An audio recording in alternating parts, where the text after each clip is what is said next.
It's Xavier Holliday, and you rocking with Pursuit of Dopeness. For sure. Today, I got the pleasure of sitting down with an artist who's been really making some waves over several years now, and it's been under a couple different personas, but you've been repping Chicago. So we appreciate you sitting down with us today. We got Xavier Holliday in the building. Shout out to you. How you doing tonight, man? I have good days, and I have bad days. Sure. Today's a good day. Good. Well, first off, we just want to thank you for participating in our second annual VERB Cypher last week. It was really fun to watch you flow through your performance. I know you were alongside a couple of other talented Chicago-based artists, and you met both of them that night, correct? Yeah. First time? For sure. So how important to you is collaboration and networking in your artistic endeavors? It's honestly going to be like help you get your roots in the ground in whatever field you're in. And that's regardless of if it's art or business. And I had to learn that too, because I used to be the guy like, I'm gonna do a dolo. Like I ain't trying to like ask for nothing, because I don't like asking people for anything, you know what I'm saying? I'd rather find my own way to do it, you know? And that's good to a certain extent, but you get more done when you have more hands. It's paramount, you know what I'm saying? So networking is important. I know. And obviously, I mean, you put your hands on so many different aspects of your art. You know, like, have you been producing any of your own music over the years? Is that something you've definitely been hands on with most of it? I've tried producing before, but I suck. I'm garbage as hell. I ain't gonna lie to you.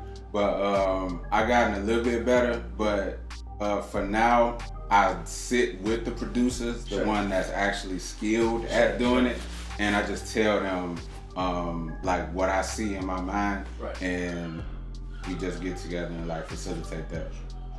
Hey man, that's an art in itself, just having the ear for it and knowing exactly what you want.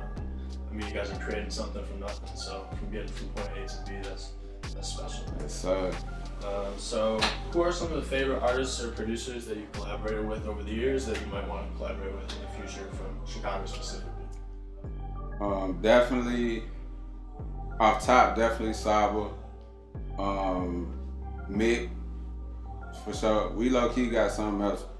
I haven't released it yet, but Mick was a good session. Who else? I love recording with Slime, with Green Slime. Yeah. He like is one of him and Solar 5. Okay. Those two dudes are like two of the most unsung heroes like in the Chicago scene, because they super like, I would say low key, but like they have their hands in damn near every nigga's career that didn't start popping from here. Those two dudes have had a hand in it, for sure. So all those, I like my session with No Name was fire. Like we only was in the studio twice, but both was raw as hell.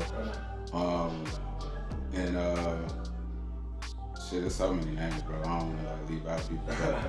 So if I ever recorded with you, and if I didn't tell you was garbage, or like if I didn't tell you this was a fucked up session, then I will record with you again. For sure. Tight. I know you said No Name, Saba, some obviously very popular names. How did those, like experiences come to be something real? Like, was it super organic, or was it lined up maybe by like a studio or a label or something like that? It was organic, honestly. So, Saba from Austin, from the Austin neighborhood, from the west side. For people who not from here, it's a community like it stretches the west side of Chicago. So, I also grew up on the west side, and I went to grammar school all the way up to 8th grade out west. So, unbeknownst to me, I had like run into Saba and Mello and like all of Pivot like before I even know they had done music. But it just would be like in passing, or like I probably like had hooped with them before at a park or something. And then once we like actually sat down one time and like was in the studio, cause we both figured out that we did music. It just like we learned that we had mutual friends type things, and like you always look familiar to me type shit, but I didn't know where I knew you from. But it just was like we from the same area, and like just being kids and running around, like you just run into people. So that's how that came together. I feel like when you hop in the studio, people you just know from the neighborhood or whatever it is, that's the most organic you can get. And there's none of that awkwardness when you hop in the start. It's like you just can get to work, or you can just kind of have a good time at the same time. That's what's up. That's what's up. Do you think that the collaborative nature of the city has changed over the years as people have grown, or as people have stopped making music, or changed kind of the feel? Nah, I think whoever, and this is the same like for life in general, whoever you have a genuine bond with, genuine connection with, you don't have to talk to them every day, you don't have to talk to them every week. True. You might go months without talking to them, but whenever you link back up, it should always feel fluid and like natural. You know what I'm saying? Like if it's, I'm big on that. Like I don't like forcing shit. If it ain't right, it ain't right. You know, and so I don't think the collaborative nature of anything changed unless they weren't really your homie in the first place. Sure. Then things change, and it ain't necessarily always something wrong with that. You know, so just deal with life as it comes. Absolutely. People be growing out of things or growing into things. Yeah. It's really clear that you really want to spread a motivational and supportive energy to fellow artists and just like the community in general that follows up with you. So, how important is that with you to carry and portray both that super positive influence? It's very much necessary because I see myself as a captain. Like whether I wanted to be that or not, that's always been like my life.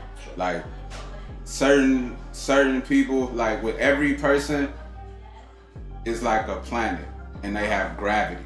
So like certain people just have more gravity to them, even when you not trying to be or not trying to force or have it. And like I consider myself a low-key person, but even in those instances, from when I was young through middle school, through high school, probably all of that, people are always just drawn to me, and they like not necessarily come to me for advice, but just like talk to me about stuff just to see what I think about stuff. And it is so like it happens so much, and it's so undeniable that I got to a point within the past, I would say like 4 or 5 years, that I'm like, I just gotta step into this role and just accept it.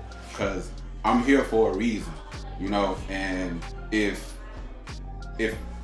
one thing keeps happening over and over, who am I to run away from it? Like, I have to deal with it and figure out my purpose and like step into it, you know what I'm saying? So yeah, that's what I do. That's what I try to do as much as I can. Like, I ain't perfect, nobody's perfect, but whenever I have the chance to, and whenever I'm like in a position to, I try to lend my hand to up and coming whoever, or give motivation, because I know sometimes it just takes one little thing to motivate you to get it going, you know. And I've been down before, so I know how that feels. And so if I could help somebody to get out that rut and get it going, then who am I to say no? You know. You don't think it's necessarily your responsibility though? Like, it's inspirational to see you wake up real early in the morning and go work out, like for real. Like you say, it's just one thing you might see that might turn somebody into maybe doing that. So you feel like it's your responsibility to like keep up with maybe social media, or do you think you can kind of like follow through on your quote unquote responsibilities in person, you know? That's one of my biggest struggles, to be honest with you. Like, I don't like telling people what I do. Like, I just like doing it. I'm not a big announcement dude. I'm not a big, hey, look, I got. I just like doing it, and then you see it, you know. So, but with just like not being a person with like antiquated thinking or like a dinosaur, you got to understand that there's certain things that you have to do in this time, and that's the only way you're gonna progress. Sure. So for social media, I have made a conscious effort, at least recently for sure, to keep people updated, you know, because if these people are looking at you to like, they care about what I'm saying, they care about my music, my art. So I'm bogus as hell if like I just drop something and then like vanish. You know what I'm saying? Like that ain't why. Why do that, you know? So I've been making an effort to be more consistent and like step out of my comfort zone, but still not become somebody I'm not. If that makes sense, you know? Yeah. So I've seen in previous interviews you mentioned that you grew up and you continue to like a lot of type of music. I think. What would you consider this music that's playing in the background? This is the reggaeton. You've been fucking with that for a long time, right? Yes. Right. Even before like even before I met Yessie, that's wifey out there. Okay. Even before I met her, I always was interested in like learning about the Latin culture. Sure. But now that we like tight for real, like I've just engulfed myself. Nice. Like it's Okay, well I don't really have too many questions about that, but you grew up listening to some punk rock, right? Yeah. Like maybe even before like hip hop, or were they kind of synchronous growing up? Honestly, it was one span, I would say, how old was I in sports camp? Probably like when I was maybe 9 through up until like high school, it was mostly punk rock. Gotcha. Like, mostly that. That was it? Yeah. But then like when I started high school, it was back to like, that's when Wayne started going crazy. Okay. So that's when I got back just in my trap shit. So Solid golden years. yeah, so it was like Wayne, Jeezy. Right. That was when Wayne was dropping a new mixtape every week. Right. Type shit. Catch you on your toes. Yeah, he was different. So yeah. Right on. So it's probably been interesting for you to kind of watch this fusion over the last half decade maybe of punk rock and rap kind of coming together a little bit. Like J-Pep Mafia a little bit, Playboy Cardi you could say, maybe even Rico Nasty a little bit. Do you like that type of stuff? I love it. Like, to make a tall story short, I love it. Right. That's being brave enough to venture out into another field that's not necessarily that might not be the most acceptable thing to do at first. I love it because that's what I'm about. Like, to this day, like, it's people that have watched me do certain things and I see them like take little pieces from it, you know. Sure. And they used to piss me off. It used to blow me. Yeah. But I'm here to like inspire people, you know what I'm saying? Right. And the rain don't get mad at the plants. You know what I'm saying? So, but yeah, back to the original question. I love it, because that's part of the reason why I did Thrill, why I did that album that way. I just always, punk rock has always been like one of the staples in my music taste anyway. Sure. So, and I just love that energy. Like, I'm big on high energy things, though. Like, I love it. And just seeing people that are able to execute it and like have fun while doing it, like, I love it. I hope it continue and keep progressing, keep getting more futuristic and more crazy. Essentially, both of them, when you think about it, both of them started from the same place. So punk rock and hip hop both started from a space of fuck the establishment type thing, you know? So it was just all about energy and just about expressing that. And that's where both of them started from. So just now to see them being fused together, it's a beautiful thing. I love it. Like I said yesterday, I love it. It's like two step kids, not even step kids. It's like two brothers that were separated at birth, but then they grow up to find each other. You know what I'm saying? And they reunite. So that's essentially what it's like. Would you consider the creation and release of your first 2 Need to Know projects a pivotal moment in your artistic career? I know we were already talking about Salve No Name collaborating and adding to that, but for you as an individual artist, you think that was a pretty important part of your whole artistic story? Yeah, definitely. Those 2 were, cause I had been recording music before that, but like those 2 are the ones that really like put me on people's radar.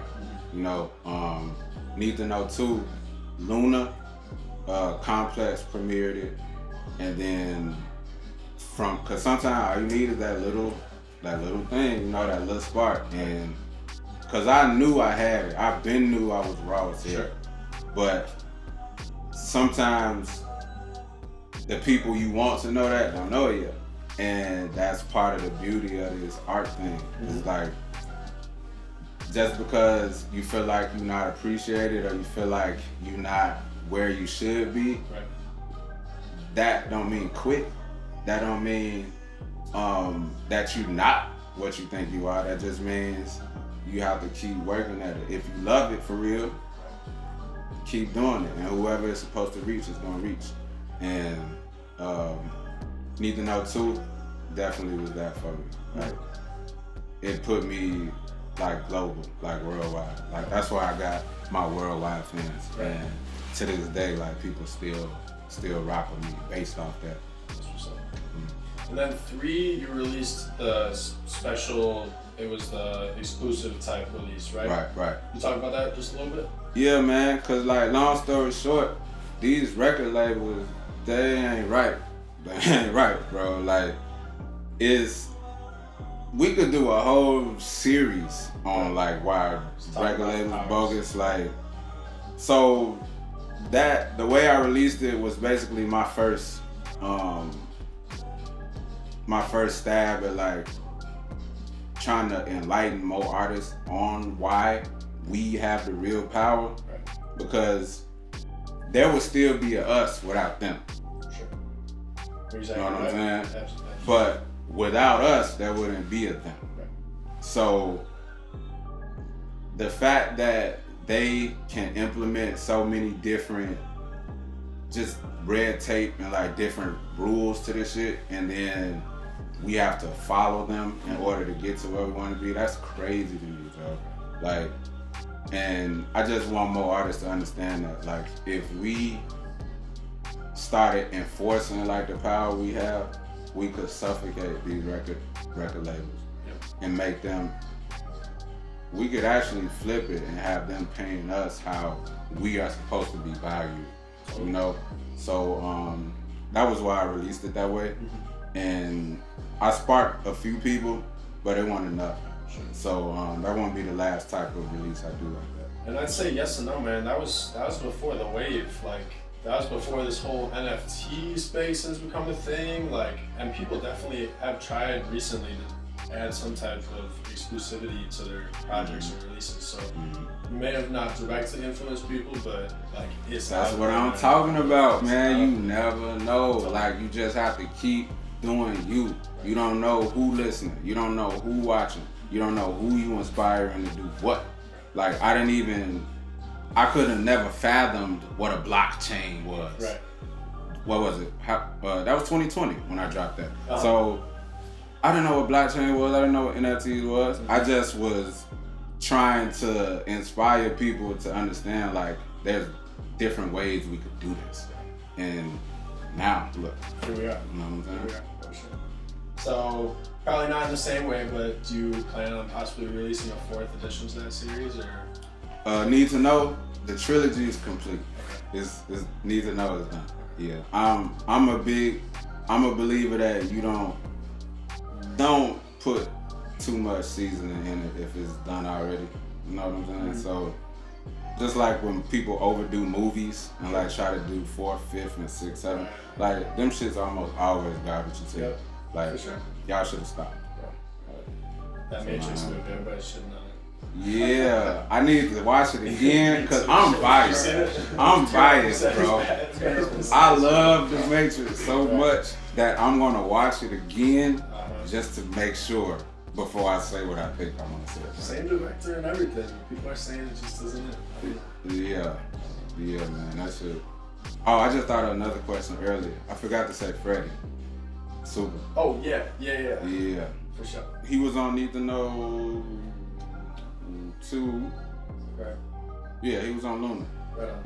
Yeah, but yeah, just like outside of music, like he's a genuinely like good dude. Like he went to Oak Park with me, to Oak Park River Forest, and just like seeing his progression and seeing how, cause like we used to be like, I ain't gonna say we, but like Oak Park was crazy. I just put it like that. That school was nuts. So just seeing him, how he progressed from there to like what he doing now, and like still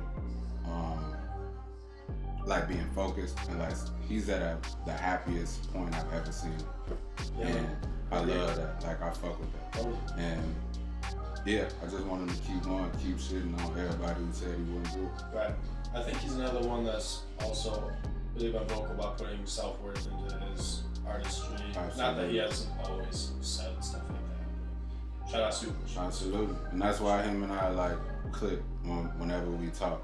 Cause like he got this thing where he feel like he's a cartographer and he's into map making and like showing people the way. Right. And like without me even talking to him or like knowing that's what he was on, like I started talking this captain shit and this wave shit and like this navigating shit. Like so similar path. So it's just cool to see him go crazy. Did you also go to high school at Shumpert? Yeah. Okay. Same years? He a year younger than me. Okay. So how did that collaboration with Hurt Everybody and y'all come about? Was he rapping a lot previously before that? Iman? Yeah. Yeah, that's the funny part about it. Like people think he just started rapping in the NBA. Like, nah, like he been rapping. Like in high school, he used to do spoken word. Oh wow. In high school. Like I didn't do spoken word, but I was the first rapper at Oak Park River Forest that like was in the studio. Like they have a music studio for the music class, but it wasn't people like really rapping and shit. It was like singers and like orchestra type of shit. But I was like the first person that was recording there, like doing music, and like my group that I was with at the time. Also, but so yeah, he been rapping. So how that came about is like we got music still that haven't been released to this day. Like over 100 songs for sure. Like for sure, without question. But how that happened is we was just recording in the music garage, because I used to record at the Jungle with Cruz. Shout out Cruz and shout out House. If you're in the music garage, they are official. And Freddie and Hurt and Kari and Mulatto, they had a studio too. So sometimes we just walk back and forth, and one day Iman was with me and shit, we just did what musicians do. Right. You know what I'm saying? Was that 2014? Was that? That sounded about right. Yeah, 13, 14. It was at least released that year, but y'all might have worked on it for sure. Yeah, shout out Music Garage, shout out all these places bringing y'all together. Yeah. And you said over 100 made, but how many released between y'all? Like a fraction of that. I was gonna say, small fraction. We released Tennis and Mirrors. Oh no, we didn't even release the version with him. Anarchy is like the most popular one. Right, with the video. With the New York video, right? Yeah. That shit was crazy. That's right when he went to the Knicks or something like that? Yeah, that's when we was on the Knicks. That's what's up. That shit was crazy. I woke up on a pool table. Right. Slice of pizza for the phone, like it was nuts. But yeah, that's probably like the most notable one. But we ain't released none of our music, honestly, Joe. But funny thing, he just FaceTimed me yesterday, and we got some shit though, some new shit that we will be releasing for sure. Like I'm gonna hold them to it this time. Like we have to put music out, bro. Like it's so fun for us that we just do a lot of shit, but this time we really gonna release something. I just was in Atlanta not too long ago with him, and cut some shit, and we're gonna make some more too. For sure. Were you living out in New York at the time when y'all took that? I feel like I seen you say you lived in New York for a little bit, right? Yeah, I lived in New York. I was going back and forth so much that I ended up just staying out there. Because I had a situation where I was working with a production company, a media production company. Okay. Some of my homies from high school, they went out to New York, and they actually was fortunate enough to work with Jay-Z. It was a blog, like lifestyle type website called lifeandtimes.com. I'm talking now like 2012, probably 2011 type shit. But yeah, so I was working with them and like doing odd jobs just to like have bread to record and go back and forth. And so yeah, I was living in New York for like 6, 7 years. So New York or Chicago pizza? What would you have to say? Easy? It's a dumb accent. What? Hey, I'm from around here, so it's easy for me. Chicago, bro. Like, and the thing is, I'm looking at the camera again for this. Do not let these people have y'all tweaking. We do not fuck with deep dish like all the time, bro. That is not a thing we do here all the time, bro. On the real, like, don't let these commercials and all these weird companies, like, no, we don't eat deep dish all the time. It's like a special occasion type thing.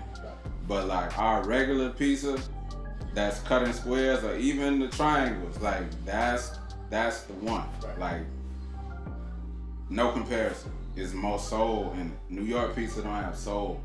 Anywhere you could buy a slice of pizza for $1, that's a soulless slice of pizza, bro.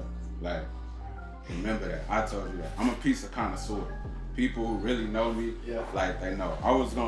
I still may do it. I just need to like put time away to do it. But I'm gonna do it like a web series where like I go to different spots here, and like.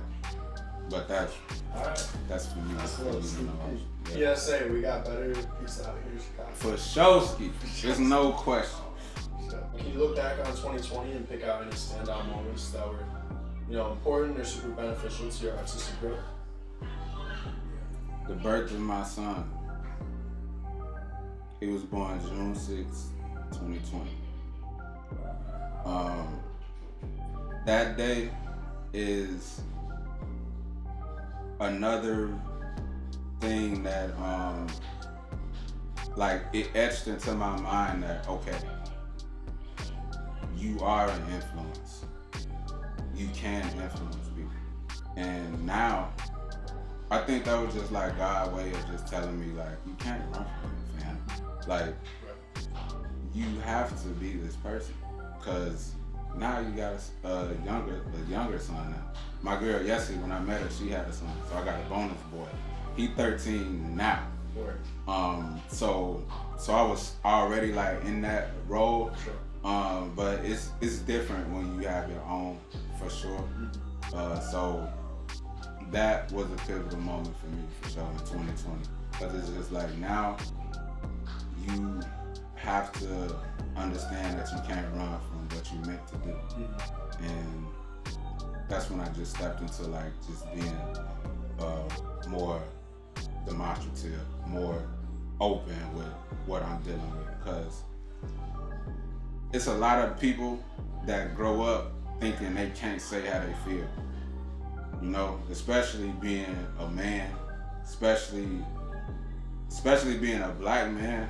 Like, we are told, and showed from being young that, like, you just gotta suck it up. Like, shit ain't fair, but you gotta deal with it. So deal with shit. You know what I'm saying? So just being in a position where I could show people that it's okay to say how you feel. It's okay to step into that and deal with that. It's okay to be a giver. That's another thing that 2020 taught me. Not taught me, but taught me that it's okay to share with people, to tell people that. Because, like, for some reason, a lot of people think it make you a lame, or, like, it make you a goofy to, like, be a giver and, like, share. You know what I'm saying? And that's one one big component of like everything that I'm on moving forward. Like more people need to understand, like it don't make you a lame to be a giver. Right. Like give more than you take. I'm big on telling people that. Like give more than you take. Give more than you take. Give more than you take. You know what I'm saying? So the more you give, the more you end up giving anyway. You know? So yeah, 2020, that was a big thing for me. Having him, it let me know that you gotta step into this influence thing and just be that. And it's okay to give. It don't make you a goof. But know where to draw the line though. For sure. Appreciate that answer. Yeah.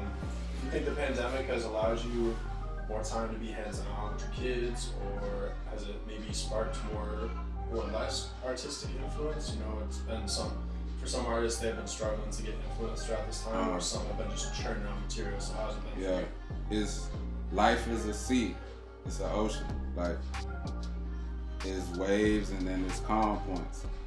Honestly, I haven't been inspired this whole pandemic. Sure. Honestly, hell no. Like, it's been periods like 2-3 months straight. I didn't even look at a mic. I bought a home studio setup, but it's been times like I said, like 2-3 months I didn't even look at it. Like dust started coming on and shit. But then there's them spurts, like them 2-3 weeks periods where I'm just every day. So yeah, it's just it ebbs and flows. It's like the tide, man. So you can't stop the waves, but you can learn how to surf. You know what I'm saying? So yeah, and has it given me more time to be hands-on with my shorties? Yes, without a doubt. And I love it. I love it that I could be remote working and still go pick up my baby if I want to. That I could still throw Julian the alley oop on the rim. You know what I'm saying? Throw him the oop right after reading the email type shit. You know? Like, that's super raw to me. And I just hope more corporate structures and more like companies understand by going through this that there's a new way to do things now. And they need to understand by keeping your employees happy, you get better work done, a greater quality of work done. And I hope they just pay attention, man, because if not, they're gonna be fucked up, because there's gonna be a lot of people that's not trying to go back to work. They're gonna start working remotely with their own businesses, you know, so keep your people happy, man, and they're gonna do good work. Simple as that. Yeah. Any big plans, whether artistic or personally, for 2022? Yes, to both. But I ain't gonna make no announcements yet. I'm gonna just say, if you haven't paid attention to me, 22 is the year to start doing it. 22 leading into 23. That's the year to start doing it. Cause like I've been like low key, but and I kind of like that cause it's like big name artists and like top tier people like that. Like I've been around and like I can tell like that they just like how I do certain things, and it just be cool to like see that and then see them just feed off that energy, you know? Like I love it, bro. Like it don't when I was younger I used to feel a way about it, but I love it, bro. Like damn, like look at all I could do by just being myself. You know, so I'm just stepping into that shit now more and just being a giver and like just giving sauce. Like I got it, why not give it to somebody else? Why not show people? You know, like why not? I got more. We artists, right? Everything we do is art. Even our mistakes are still art. You know what I'm saying? So I ain't gonna make no big announcements because I ain't no announcement making ass nigga. But if if you ain't been paying attention, next year, 2-2 and 2-3, that's the year to start paying attention to. It's Xavier Holliday for sure. It's the Jordan year. Yeah.